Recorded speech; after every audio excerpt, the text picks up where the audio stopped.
A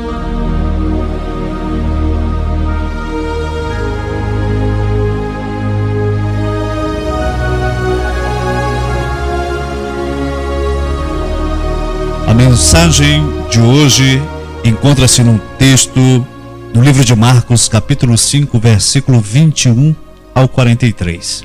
Bom, vamos começar lendo a primeira parte desta história. Tendo voltado num barco para o outro lado, afluiu para ele uma grande multidão, e ele estava junto do mar.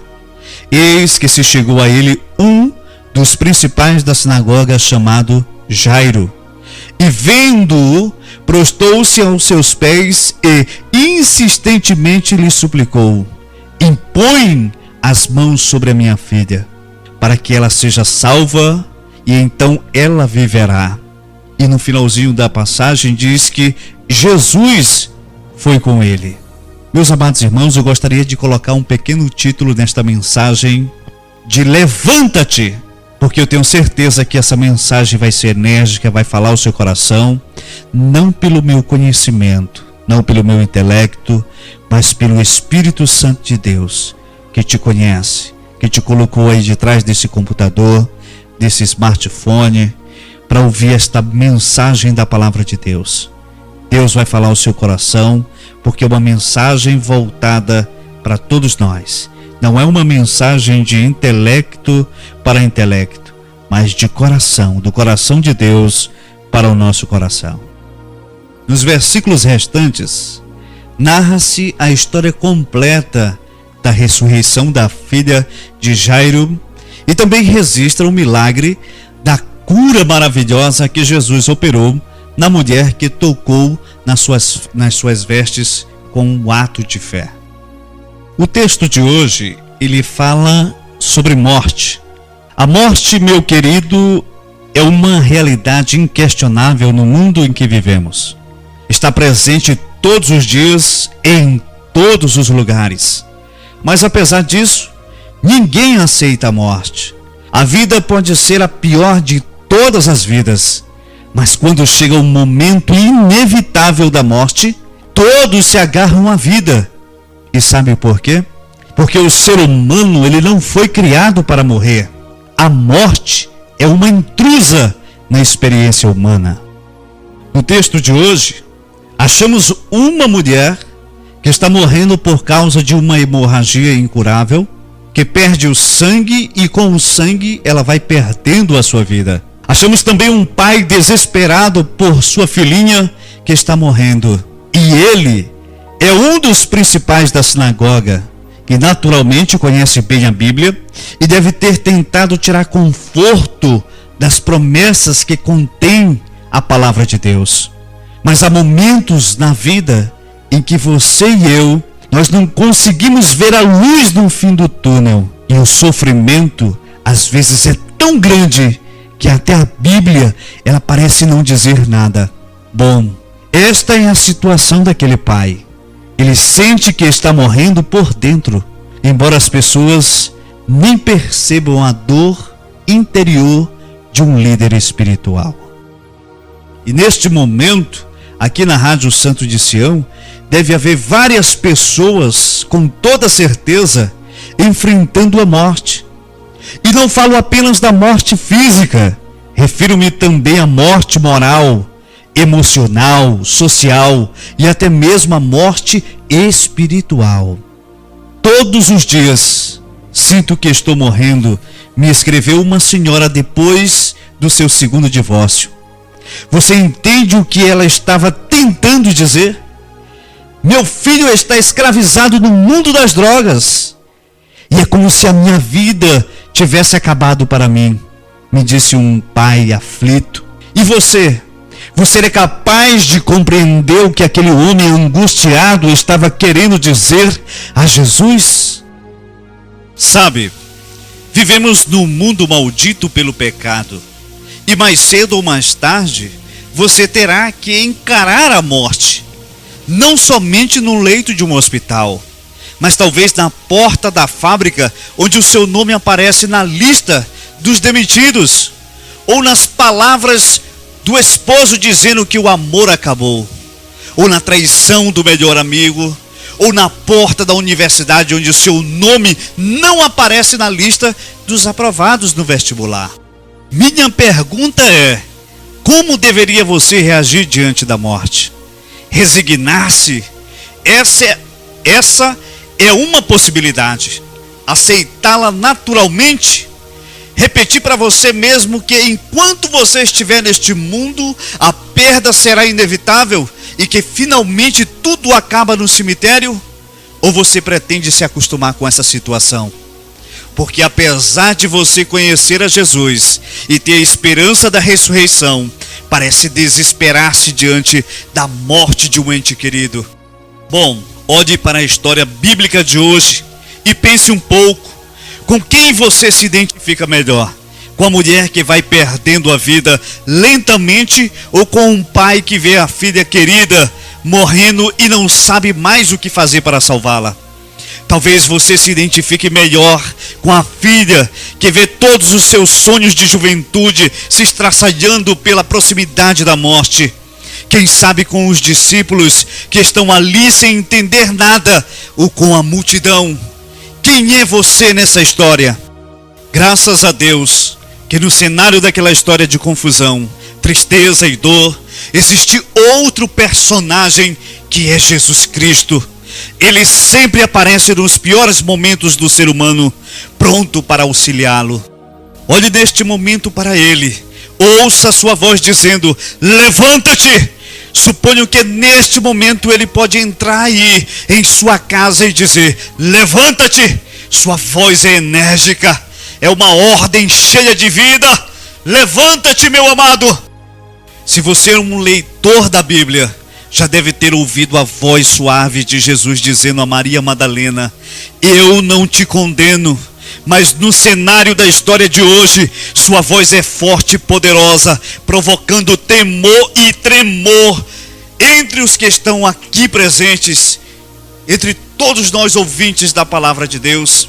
É que a morte acha que reina, que é poderosa entre os homens, mas Jesus a desafia. Sua voz é cheia de autoridade, de unção, de ousadia, e é quase um grito.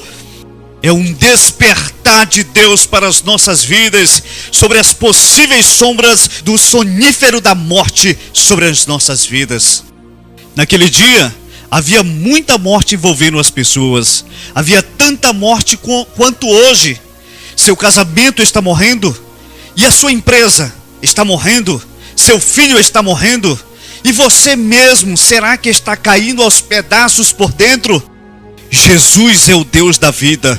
No relato bíblico de hoje, você não tem que esperar que chegue a primavera para que a vida triunfe e a morte seja derrotada. Levanta-te, disse Jesus, e aí onde você estiver, experimentará a vitória sobre a dor, sobre a morte e sobre o desespero.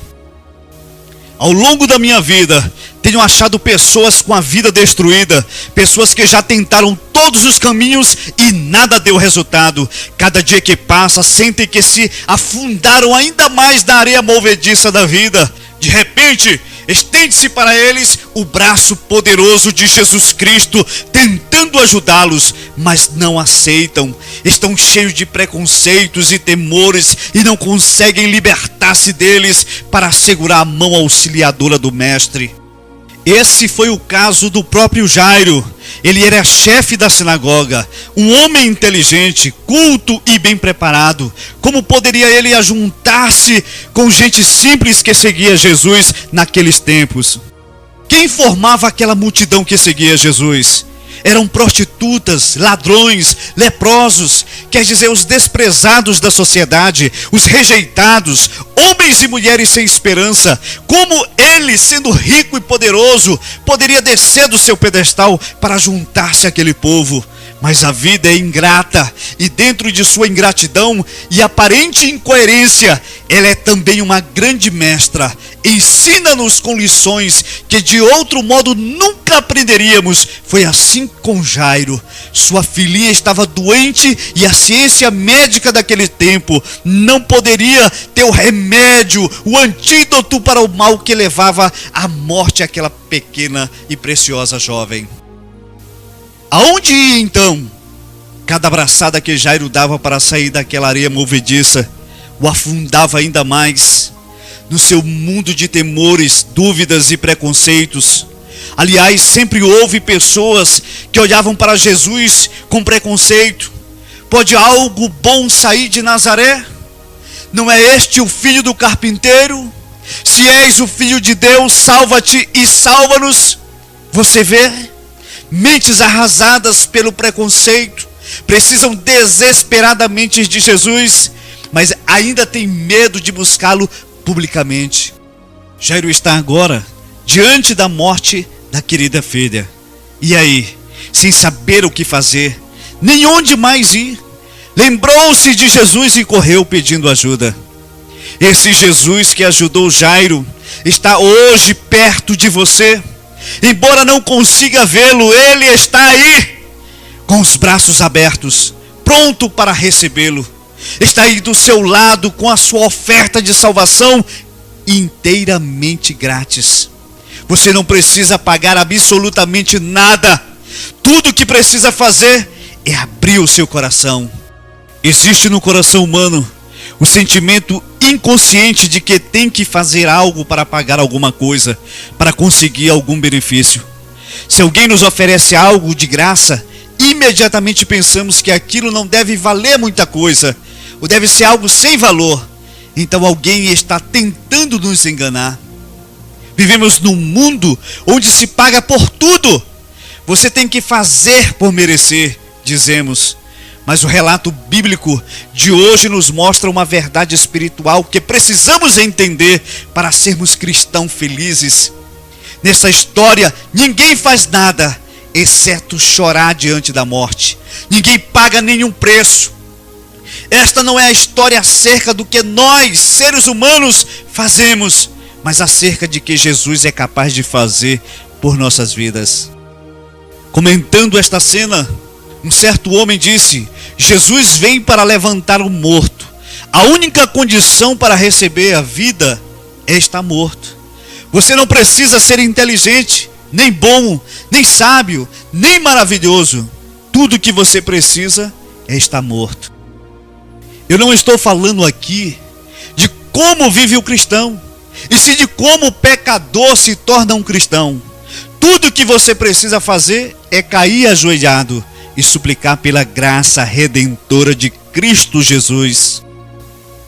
Talvez aí com você está o peso da culpa do passado, e ele o faça sentir-se indigno. Quem sabe sua consciência perturbada pelos erros vividos. Grite em desespero dentro de você, dizendo para você que já não existe mais perdão. Talvez as sombras da morte estejam fazendo um círculo aterrador em torno de você. Mas ouça o grito de Jesus: levanta-te! Faça como a mulher com fluxo de sangue. Acredite, não importa se as pessoas caçoam da sua fé. Não importa se a multidão impede sua aproximação de Jesus. Transponha os obstáculos, caminhe através da multidão e chegue perto de Jesus. Toque com fé nas suas vestes e depois sinta o milagre maravilhoso que Ele é capaz de fazer por você e pelos seus familiares. Um dos grandes problemas que às vezes temos é que se apodera de nós o pensamento que milagres acontecem com os outros e nunca conosco. Mas permita-me perguntar-lhe: quando foi a última vez que você passou a noite inteira lutando com Jesus? Lembra-se de Jacó? Era já madrugada e o sol começava a despontar. Quando o anjo pediu: deixa-me ir, pois já amanhece o dia. E Jacó agarrou no anjo e clamou: não te deixarei, se não me abençoares. Faça isso no dia chamado hoje. Deus quer te dar vitória. A sua vitória vem através da sua luta com Deus. Quando foi a última vez que você se ajoelhou e disse: Senhor, não me levantarei se não me der aquele emprego, ou se não trouxer o meu esposo de volta? Então como você pode afirmar que os milagres só acontecem com outras pessoas? Por favor, não se incomode em meio do sofrimento. Aprenda a depender do Pai com fé. Aprenda a aproximar-se de Jesus e tocar nas suas vestes. Você nasceu para a vida. Não permita que a morte tenha domínio sobre você. Clame em seu coração, chore se quiser, e logo depois abra o seu coração a Jesus, enquanto os arautos do rei cantam o que disse o apóstolo Paulo: eu não sou mais eu, mas Cristo vive em mim. Portanto, meu amado irmão, a cada passo que damos estamos diante da violência, diante da morte de um ser querido, diante da morte espiritual de um filho, diante da morte de nosso casamento, de nossa empresa. Quantos sonhos destruídos, quantos planos que acabaram no lixo. Então é hora de você despertar e buscar a Deus enquanto há tempo. Eu tenho certeza que Deus vai fazer a mesma coisa que Ele fez com Jairo, a mesma coisa que Ele fez com aquela mulher do fluxo de sangue. Ele vai ressuscitar a sua filha, Ele vai ressuscitar o seu casamento, Ele vai ressuscitar a sua casa, a sua empresa, porque este Deus, Ele tem o poder de reverter todas as coisas a seu favor. Ele é especialista em reverter toda maldição em bênção. E que Deus em Cristo Jesus guarde estas palavras no seu coração e viva o melhor de Deus para a sua vida e para a vida dos seus familiares. Fique na santa paz.